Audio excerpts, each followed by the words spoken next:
سوات میں برفباری سے لطف ہونے کے لیے سیاحوں کی کثیر تعداد سیاحتی مقامات پر پہنچ گئی۔ سوات کے بالائی علاقوں کالام، ملم جبہ، مہوڈن اور دیگر علاقوں میں گزشتہ روز سے برفباری کا سلسلہ جاری ہے، جس سے لطف ہونے کے لیے سیاحوں کی بڑی تعداد ان علاقوں میں پہنچ گئی ہے۔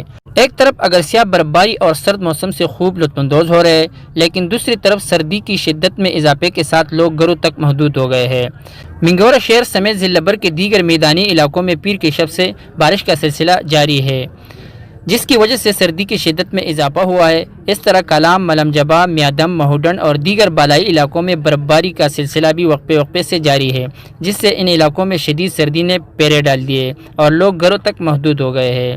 کیمرہ ٹیم کے ساتھ شیر علی بابا خیل، سوات۔